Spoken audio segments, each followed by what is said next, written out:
Get out, you worthless wife who can't even do household chores.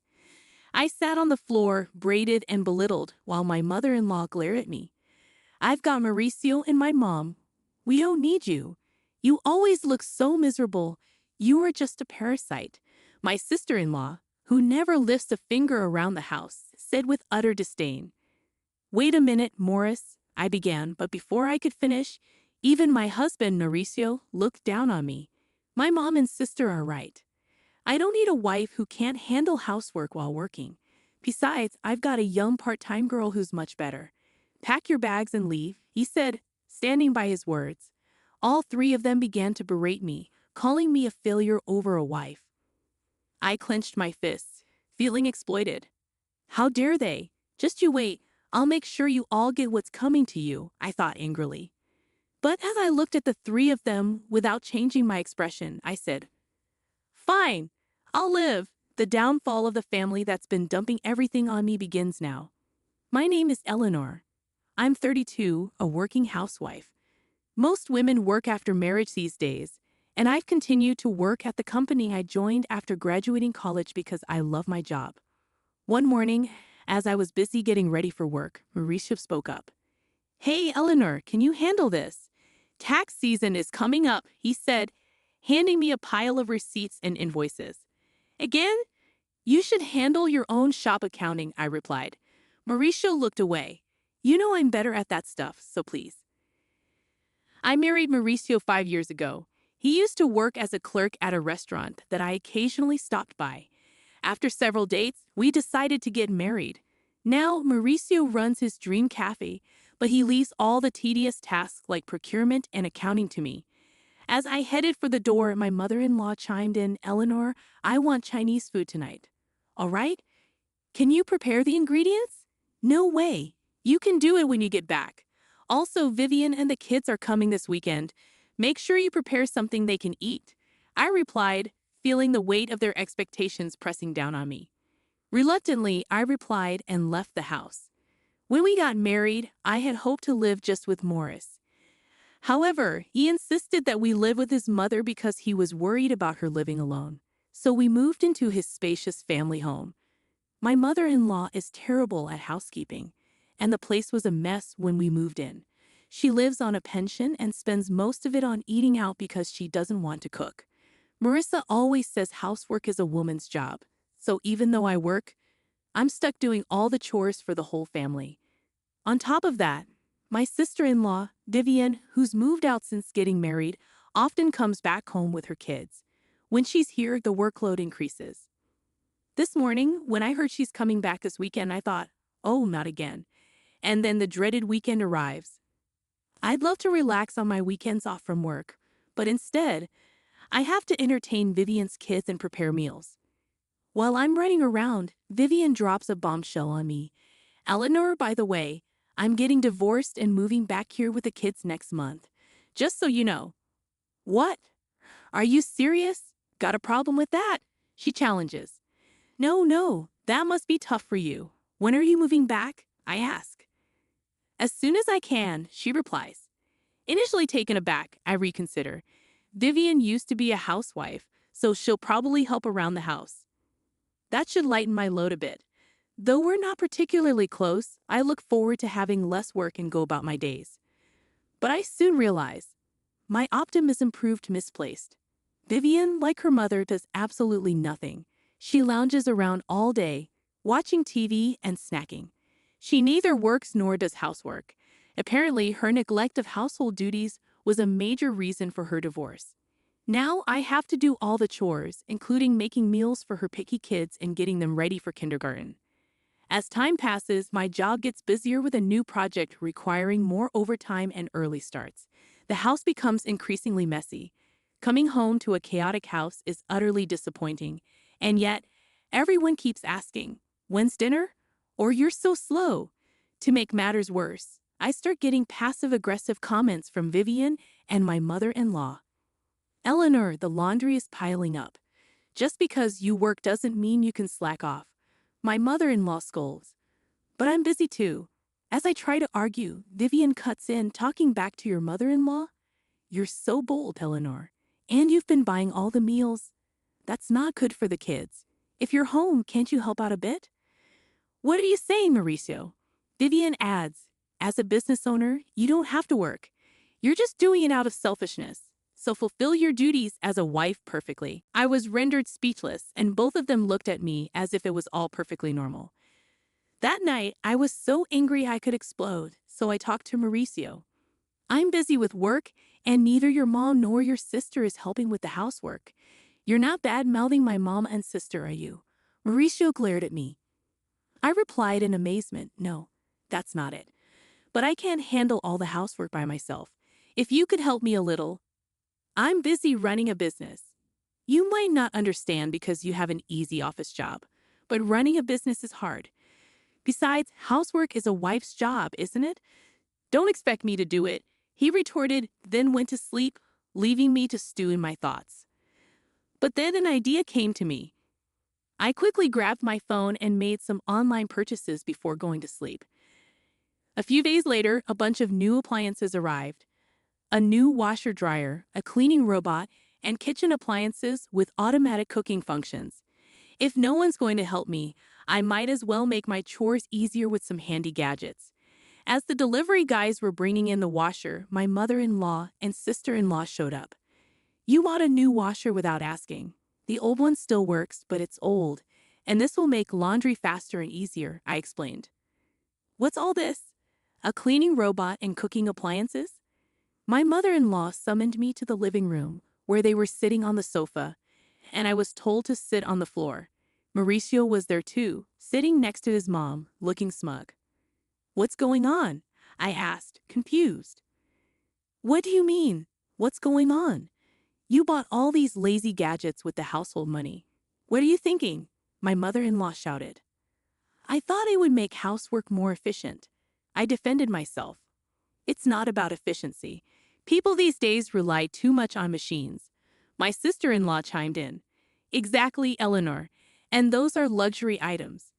The appliances we have are still usable. You're just being wasteful because Mauricio is a business owner. She added, glaring at me, and Mauricio nodded in agreement. But I was just trying to make life easier for myself. Can't you even do housework properly? I countered.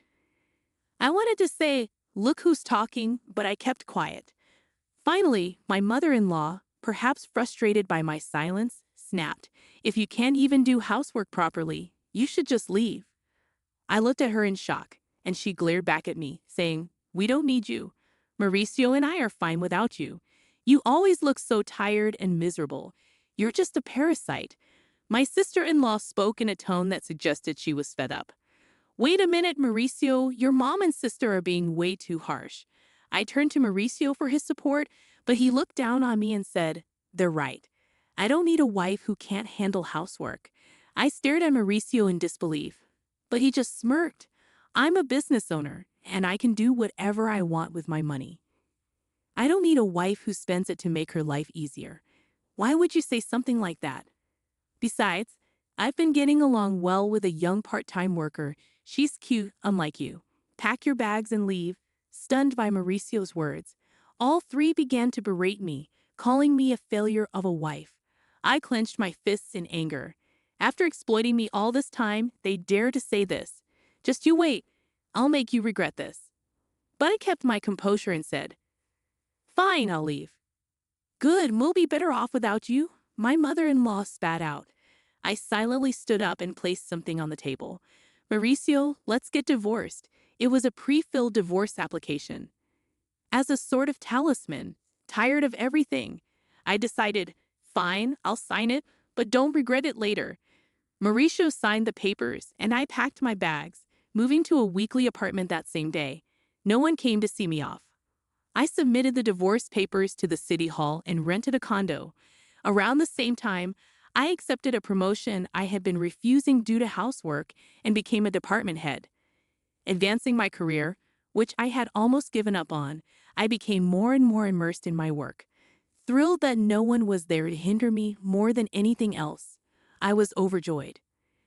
About a week after leaving, my former mother-in-law started calling, but I was busy and had no desire to talk to someone who had called me a worthless wife. I continued to ignore her calls. A year later, on a day off, she called again. Thinking it was time to settle things, I answered, "Hello." "Eleanor, you finally answered. How could you ignore me for over a year?" "What do you want?" she inquired. "Well, how are you doing? Are you okay?" Her probing questions seemed insincere. "I'm doing great, working hard in my own apartment. I've been promoted and my salary has increased. I'm living comfortably," I replied straightforwardly. "Is that so? Would you consider coming back?" Her tone was almost pleading. "Why now?" I asked, shivering. "We're in trouble. We're running out of money." I couldn't help but smirk as I responded, "Oh, Mauricio's shop isn't even making an $11,000 profit, huh? And neither you nor your daughter work, so that makes sense." "Eleanor, you knew?" she asked incredulously. Yes, I knew. Mauricio's cafe was only making about $800 a month in profit. I was the one handling the finances, so of course I knew. Mauricio, who acted like a big-shot business owner but didn't do any proper management or customer service, probably had no idea. Of course I knew. I was the one doing all the accounting and inventory, I explained. "Why didn't you say something?" she questioned. "I had no idea you were a manager at a big company and contributing so much to our living expenses," I replied. "Yes, I was putting in over $3,000 a month. That's how everyone was able to live. I had been supplementing the family income with my own salary because I knew Mauricio's shop wasn't making much. Mauricio probably realized he couldn't make ends meet without my income only after I left. Please, Eleanor, come back. By the way, what happened to Mauricio's shop?" she asked, ignoring my former mother-in-law's plea. "Mauricio's shop is going under next month. Even the part-time girl left him. That figures with such sloppy management. He can't keep a business running, and he's too proud to do what needs to be done. No woman would want to be with a man like that." I chuckled, and my former mother-in-law was at a loss for words. "Can we wrap this up? I'm busy," I said, hurriedly continuing. "Also, the house has been a mess since you left." According to her, the house was in chaos because no one was doing any housework. The house was cluttered, no one was cooking, so they had to buy food, and they couldn't even afford a new washing machine. "It would have been nice if you left those appliances," my ex-mother-in-law said. "What are you talking about? When those lazy appliances? And what's wrong with taking things that I pay for?" I retorted, regretting my outburst. But I never thought the house would become like this just because no one was doing their part. Hitting a bit irritated, I asked, "Isn't it strange that 3 adults can't manage the housework? What are your daughter and Mauricio doing?" She lowered her voice. "Well, Mauricio is sulking at home all day, doing nothing since he found out his shop isn't making any money. Really, he said he could do whatever he wanted with his money because he's a business owner.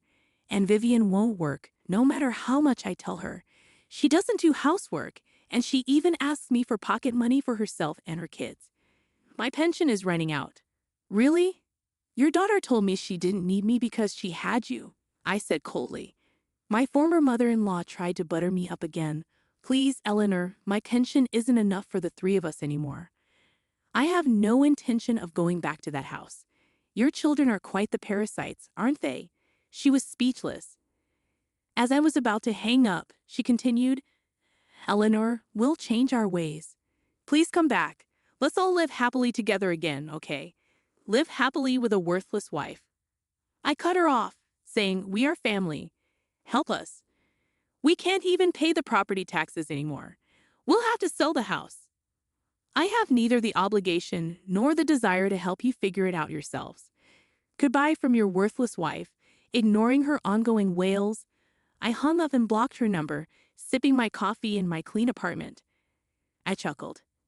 3 months later, I happened to pass by Mauricio's cafe. It had become a vacant storefront. It seemed he really had gone out of business. Even their family home was listed as sold. According to a former neighbor, I ran into the 3 of them, who had sold the house and fled, now living in a cramped apartment nearby.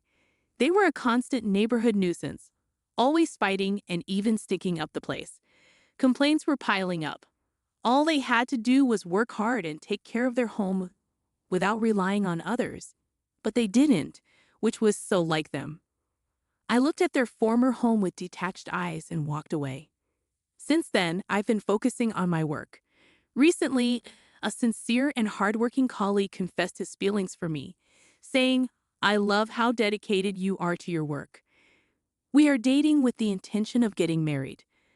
I don't think my next marriage is too far off, and this time I'm looking forward to grabbing hold of happiness."